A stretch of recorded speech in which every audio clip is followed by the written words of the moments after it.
क्या आपको पता है कि ताजमहल को 50 कुओं के ऊपर बनाया गया है? ताजमहल को बनाने वाले मजदूरों ने शाहजहां से नाराज होकर जानबूझकर ताजमहल में एक बड़ी गलती छोड़ दी थी। इस वीडियो में मैं आपको ताजमहल से जुड़े कुछ ऐसे रहस्य के बारे में बताऊंगा जिन्हें सुनकर आपके रोंगटे खड़े हो जाएंगे। ऐसा माना जाता है कि ताजमहल का निर्माण साल 1631 में शुरू हुआ था और साल 1653 में यह बनकर तैयार हो गया था और इसे आज भी निर्माण कुशलता का एक विशाल नमूना कहा जाता है। शोधकर्ताओं ने इस पर कई शोध किए हैं और उनका मानना है कि ताजमहल के नीचे 1000 से भी ज्यादा कमरे हैं। उनका मानना है कि ताजमहल जितना ऊंचा है ये धरती के अंदर उतनी ही गहराई में बनाया गया है। जिस जमाने में ताजमहल को बनाया गया था उस जमाने में किले से बाहर निकलने के लिए रास्ते बनाए जाते थे और ऐसा ही ताजमहल के अंदर से भी है। इसके नीचे से भी एक रास्ता है जो कहीं बाहर निकलता है, लेकिन ताजमहल के रहस्यमयी तहखानों की तरह उस रास्ते को शाहजहां के समय से ही बंद करवा दिया गया। आपको ये जानकर जरूर हैरानी होगी कि ताजमहल का रंग बदलता है दिन के अलग अलग पहर के हिसाब। सुबह देखने पर ताज गुलाबी दिखता है, शाम को सफेद दिखता है और चांदनी रात में सुनहरा दिखता है। ऐसा सफेद संगमरमर पर सूरज और चांद की रोशनी पड़ने के कारण होता है। ऐसा कहा जाता है कि ताजमहल के निर्माण के वक्त भूत और जिन्न इनकी नींव नहीं रखने दे रहे थे। वे बार बार इसे ध्वस्त कर रहे थे और कारीगरों को डराकर भगा देते थे। ऐसे में शाहजहां ने भूत और जिन्न को वहां से भागने के लिए हुमायूं की राय ली।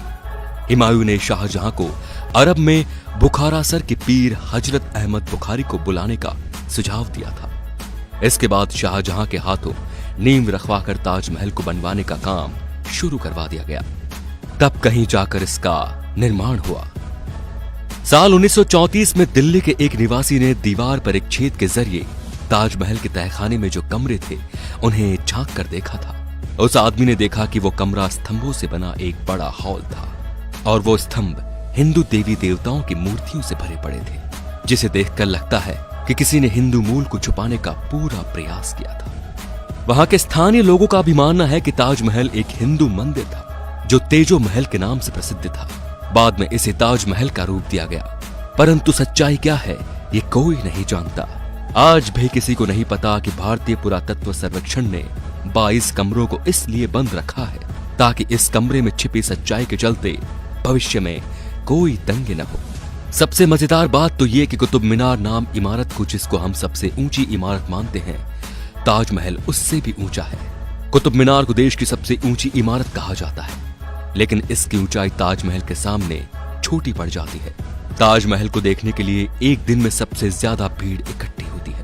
ताजमहल को देखने के लिए पूरी दुनिया से 12,000 सैलानी हर रोज आगरा की ओर रवाना होते हैं। शाहजहां चाहते थे मुमताज के लिए बने सफेद ताजमहल के बाद वे अपने लिए काला ताजमहल बनवाएं, लेकिन जब उन्हें उनके बेटे ने कैद कर लिया तो उनके लिए सपना एक सपना ही रह गया।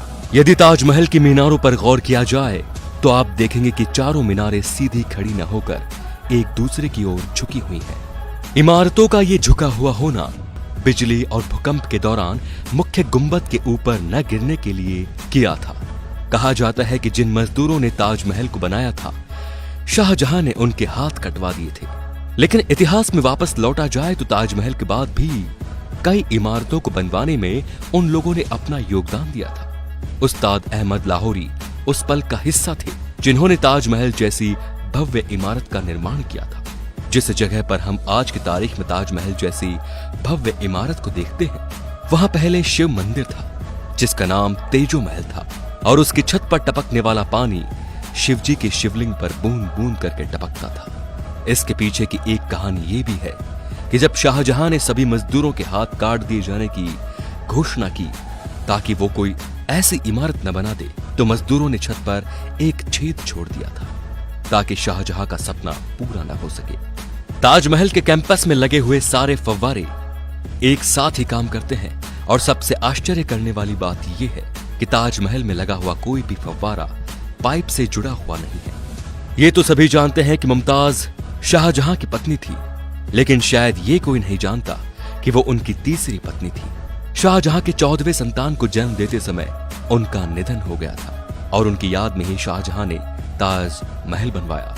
ताजमहल को लेकर कई कहानियां सामने आ रही हैं, जिसके अनुसार ताजमहल के नीचे के तहखानों में कीमती खजाने हो सकते हैं, क्योंकि मेटल डिटेक्टर से इनके नीचे कई तरह की धातुएं होने की पुष्टि हुई है। लेकिन आर्कियोलॉजिस्ट का ये मानना है कि इसके अंदर कई ऐसे ऐतिहासिक दस्तावेज भी हो सकते हैं जो हमारे इतिहास तक को भी बदल सकते हैं। इन तहखानों की खोज और उनकी खबरें तो काफी आई, लेकिन इन्हें कभी खोला नहीं जा सका। इनमें से कई दरवाजे तो खोले गए, लेकिन बाद में उन्हें बंद कर दिया गया। आज भी सभी लोग सेल्फी के दीवाने हैं, लेकिन जॉर्ज हैरिसन नाम के इस व्यक्ति ने फिश आइसलैंड्स की मदद से उस समय सेल्फी ली थी जब सेल्फी का दौर नहीं था। दोस्तों, आपको क्या लगता है कि ताजमहल पहले सही में तेजो महल ही था? इससे जुड़े कोई साक्ष्य आपके पास हो तो हमें कमेंट करके जरूर बताएं। और अगर आपको हमारी वीडियो अच्छी लगी तो इसको आगे से आगे शेयर जरूर कीजिए, ताकि हम ऐसे और भी ऐसे इंटरेस्टिंग फैक्ट्स आपके सामने लाते रहें। धन्यवाद।